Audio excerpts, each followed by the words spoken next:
기적의 시간표. 우리에게 있어서는 기적이지만 하나님에게 있어서는 언약이 성취되어지는 그 여정입니다. 하나님의 기적을 우리가 봐야 되는데 하나님의 기적은 언제 나타납니까? 복음 가진 한 사람을 통해서 하나님의 기적은 나타나고 하나님의 언약은 성취되어진 것입니다. 우리의 가정과 가문을 돌아보면 또 우리의 현장을 보면 하나님의 기적이 필요합니다.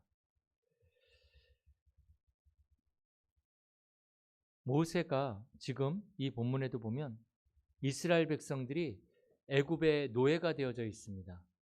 그 당시 최대 강대국인 이 애굽은 장정만 60만 명이 되는 이 이스라엘 히브리 민족을 노예로 삼아서 공짜 노동력을 착취하고 있었죠.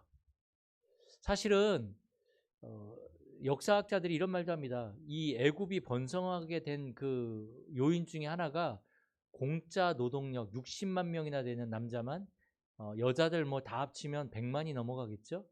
이 공짜 노동력을 근간으로 해서 굉장히 이 애굽이 부강해졌다라는 얘기를 하기도 합니다. 그리고 그 당시 애굽은 최대 강대국이고 군사력도 어마어마했죠. 그 마차라든지 그 당시 탱크라고 할 수 있는 이 마차라든지 이런 것들이, 그리고 군인들이 이 완전히 무장하고 그러면 정말 당할 그런 군대가 없을 만큼 이 애굽은 굉장한 군사력을 가지고 있던 나라였습니다. 그런데 그곳에 히브리 민족이 한 100만이 넘게 노예가 되어져 있는데 하나님이 이 모세에게 그곳으로 가라는 거죠. 모세는 원래 애굽에서 나왔잖아요. 살인자가 돼서 왕자였는데 그 도망쳐서 나와서 40년 동안 광야에서 양을 치고 있었단 말이죠. 그런데 어느 날 하나님이 호렙산에서 모세를 부르셔서 내 민족에게 가라는 거죠.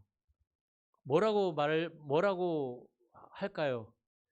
너는 그들에게 이르기를 히브리 사람의 하나님 여호와께서 우리에게 임하셨은즉 우리가 사흘길쯤 광야로 가서 제사를 드리도록 허락하소서 하라.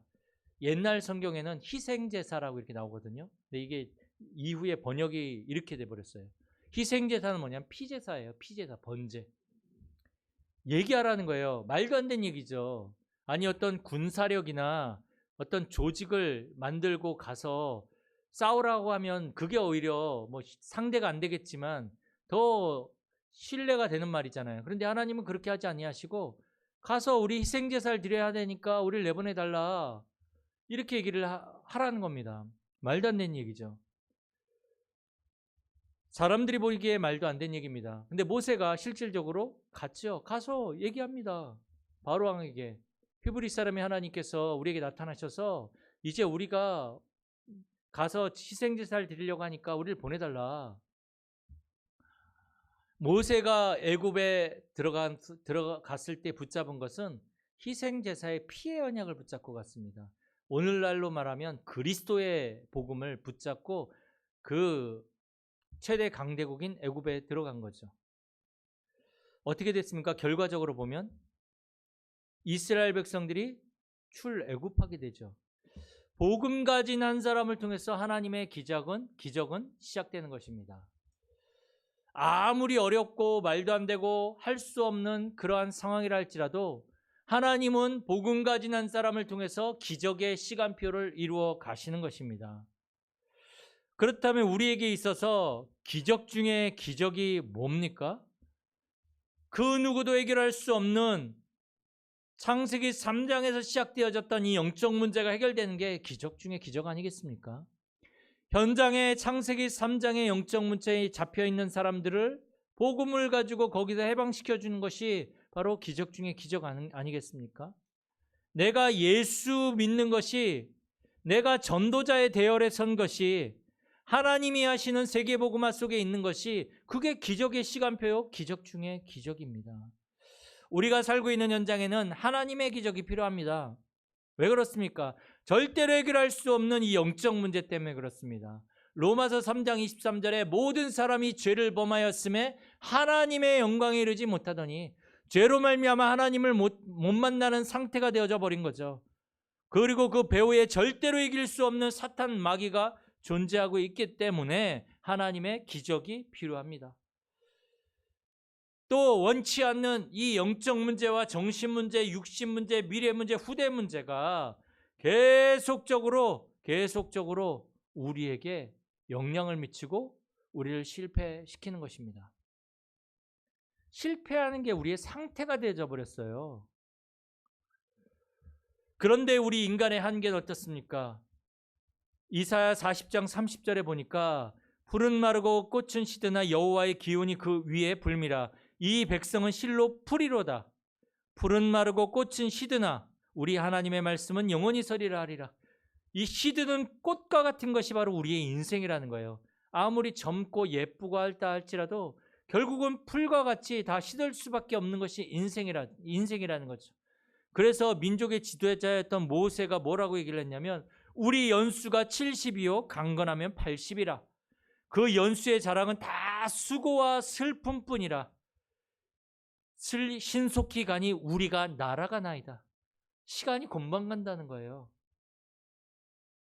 저는 아직도 20대인 것 같은데 지금 딱 돌아보면 50대란 말이죠. 금방 가요, 금방. 인간의 한계. 내가 어떻게 할 수가 없는 거죠.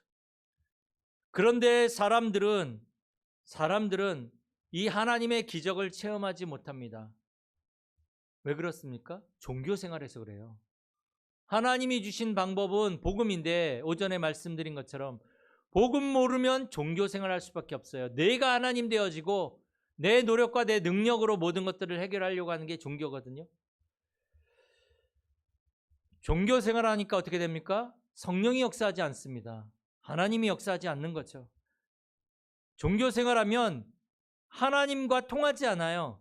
하나님의 소원과 하나님의 중심과 내가 통하지 않습니다.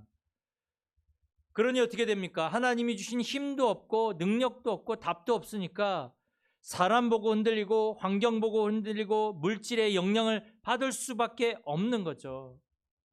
결국은 내 한계를, 내 수준을 가지고 해야 되는데 내 한계와 내 수준과 내 노력과 방법을 뛰어넘을 수가 없습니다. 반드시 한계 오죠. 그러니 어떻게 됩니까? 염려하고 원망하고 불평하고 인본주의 쓰다가 결국은 한마디로 말해서 현장에 실패하게 됩니다. 이게 더 나가게 되면 인생에 실패하는 거죠. 저번에 말씀드려봤지만 종교 생활하는 것은 어떤 거냐면 여기에 시체가 있다고 해보십시오. 죽은 사람이 있습니다. 죽은 사람한테 가가지고 지연이가 요새 조금 기도하고 있으니까 난 영빨이 있어서 가능할 거야. 그래서 죽은 사람한테 가서 내가 살려줄 테니까 발가락을 한번 꼼지락거려 봐라. 꼼지락거릴 수 있을까요? 없습니다. 그럼 발가락 움직이는 건 힘들어가니까 안 되니까 눈 한번 깜빡여 봐라. 우리 허광민 집사님처럼 눈 감지 말고 이렇게 깜빡이면 깜빡일 수 있습니까? 깜빡일 수 있습니까? 왜 그렇죠? 왜 못 깜빡이죠? 왜 못 깜빡입니까? 대답 좀 해주세요. 왜 못 깜빡입니까? 죽었으니까. 죽은 사람한테 가서 아무리 깜빡여봐라 살려줄 테니까 해도 못해요. 죽었으니까. 그 깜빡이려면 어떻게 해야 되죠? 일단 살려놓고 봐야 되는 거예요. 살려놓고 눈을 깜빡이든 발가락을 꼼지락거리든 해야 되는 거죠.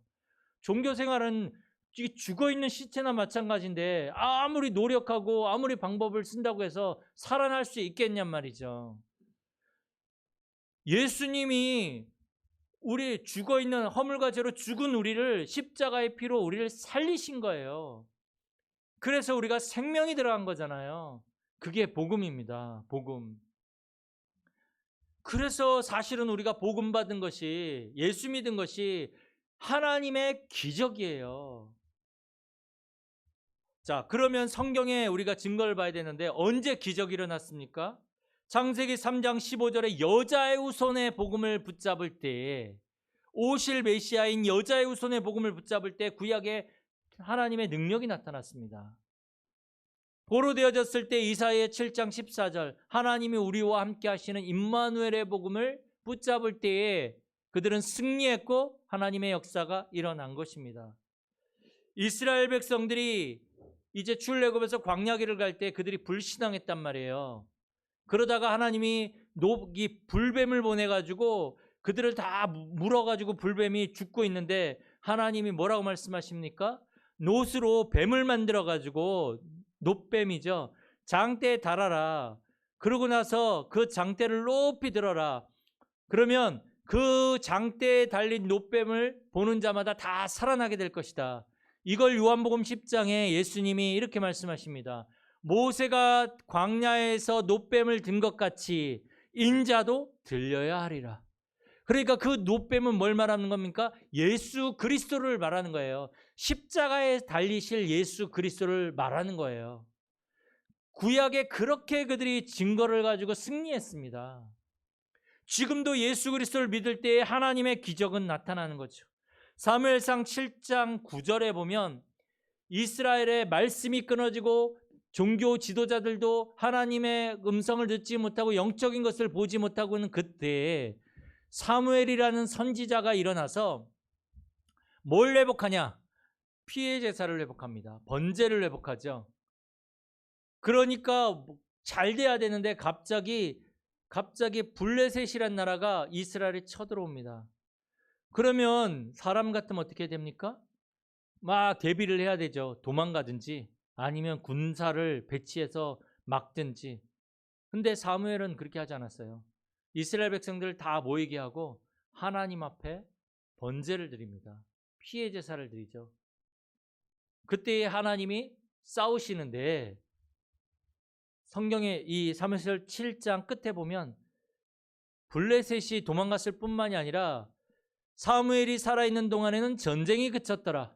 그리고 이스라엘의 잃어버린 그 지역까지 다 회복하게 되어졌습니다. 다시 말해서 우리가 복음을 회복할 때 모든 흑암이 무너지고 우리가 놓쳐버렸던 모든 것들이 회복되어지는 그러한 일들이 일어나게 되는 거죠. 오늘 이 출애굽기 12장에도 보면 이스라엘 백성들이 사실 430년 동안 노예되어 있을 때 그들은 피해 제사를 놓쳐버렸습니다. 그런데 이스라엘 백성들이 온 집에 하나님이 이 어린 양으로 피를 가지고 바르라 그랬거든요. 문설주에. 왜냐하면 하나님이 이 애굽에 있는 모든 장자들을 다 치는 거예요.